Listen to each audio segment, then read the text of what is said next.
Hello, YouTubers, friends, compatriots, rulers, shills, deaths, lysars, peasants, vassals, terrorists.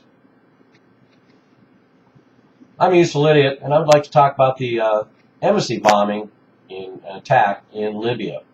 And, of course, the simple answer to me is that this is what happens when we have such a reckless foreign policy and poor leadership. And so that's the kind of clusterfuck we see, and this is the result. And to tell you more about what I'm talking about as far as a clusterfuck, so here is the country, Libya, that was stable for 40 years under Gaddafi, for better or worse. And just like in Iraq, it takes an authoritarian government to keep all the ethnic rivalries and all the jihadis and all the religious extremism in check. But then we have the U.S.-led NATO destruction of Libya, and it has unleashed a Pandora's box of demons. And not only do we have all kinds of ethnic cleansing and ethnic rivalries going on there, we have provincial battles, and also we have the Al-Qaeda terrorist elements that we armed to fight Gaddafi in Libya. And of course now we're seeing the results of that. And we'll see more results like that too, because we've been using Al-Qaeda elements in Syria of late as well. And for more on that problem, I have a video called Al-Qaeda's Useful Idiots, and I recommend that you go watch that to get more background on that. But so here we go. We have a nation that was basically in the middle of a very highly concentrated war with a high body count and a huge amount of ordnance dropped on it. So here is a country whose entire infrastructure is destroyed. Their government's been decimated. And this is a nation that is a failed state. In spite of all the illusion that this was some kind of NATO success and some sort of foreign policy success, because we didn't actually have troops on the ground, is misleading at best. And let's also remember that Libya, of course, got a lot of mixed messages, because now, as it turns out, the CIA were in Libya torturing dissidents, those who were fighting against the Gaddafi government when he was in power before the NATO U.S.-led strikes. The CIA were actually in there waterboarding and torturing Libyan dissidents. So the irony of that, and then the mixed messages. So once again, we have layers of complexity on top of complexity in these situations. But to go back to the bottom line, so yes, now we have a nation that's descending into chaos, that is heavily armed and is full of jihadis. And now we're seeing the results. And what a clusterfuck.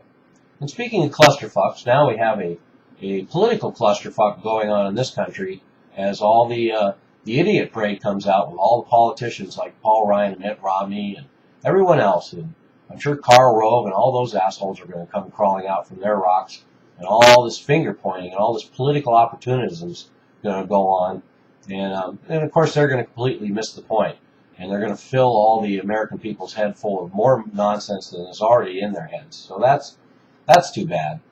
But I think there's also going to be a tendency for everyone to point at Barack Obama, because that's what Mitt Romney and Paul Ryan are doing.